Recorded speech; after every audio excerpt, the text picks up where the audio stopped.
last few years, fleeting glimpses only out of the corner of his gaze at a baseball game or a school program. The mystery woman. He assumed she had been there to watch one of the other children, maybe an aunt from out of town, someone he didn't know. Luke had noticed her, and had hated the tiny little glow of attraction that had sparked to life. He hadn't wanted to be aware of any other woman. What was the point? For years he thought his heart had died when Elizabeth walked away. He figured everything good and right inside him had shriveled up, and he had nothing left to give another woman.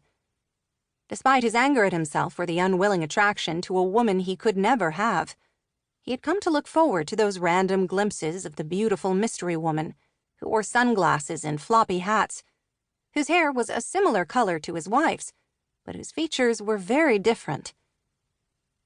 For the first time since he had pulled up to Brambleberry House, he began to wonder if he had been wrong, if Elliot had been wrong, if his investigation had somehow gone horribly off track. What if this wasn't Elizabeth? What if it was all some terrible mistake? He didn't know what to say suddenly. Did he tell them both he had erred, make some excuse and disappear? He was about to do just that when he saw her eyes, a clear, startling blue with a dark, almost black, ring around the irises. He knew those eyes. It was her. There was nervousness in them, yes, but no surprise, almost as if she had been expecting him. Elizabeth. She flinched a little at the name. No one has called me that in a very long time. Her voice was the second confirmation, the same husky alto that had haunted his dreams every single night for 7 years. The other woman stared at her. Sonia, what is going on? Who is this man? Why is he calling you Elizabeth? It is a really long story, Rosa.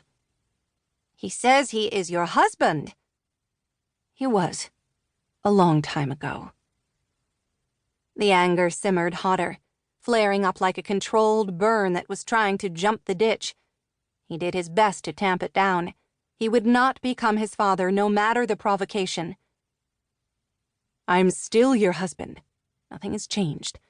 Until we divorce or you are declared dead, we are very much still married in the eyes of the law. Her mouth opened again, eyes shocked as if she had never considered the possibility. Maybe as far as she was concerned, her act of walking away without a word had terminated their marriage. It had in every way, except the official one. I guess that's probably true. That's why I'm here. I need you to come back to Haven Point so we can end this thing once and for all. He was unable to keep the bitterness out of his voice.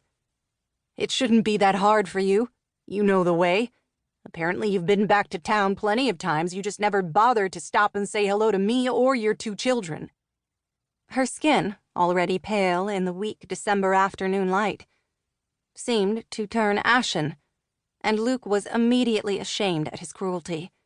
He tried to be better than that, to take the higher ground in most situations.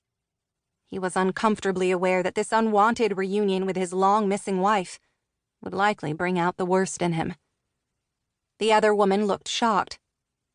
You have children? I don't understand any of this, Sonia. She winced. It's so complicated, Rosa. I don't know where to start. My name isn't Sonia, as you've obviously figured out. He is right. It is Elizabeth Hamilton, and this is my husband, Lucas. The other woman was slow to absorb the information, but after a shocked moment, her gaze narrowed, and she moved imperceptibly in front of Elizabeth, as if her slight frame could protect her friend. It was a familiar motion, one that intensified his shame. How many times had he done the same thing, throwing his body in front of his mother and then his stepmother? By the time he was big enough and tough enough to make a difference, his father was dead and no longer a threat. Are you afraid of this man? Rosa demanded. Has he hurt you? I can call Chief Townsend. He would be here in a moment. Elizabeth put a hand on the other woman's arm. It was clear they were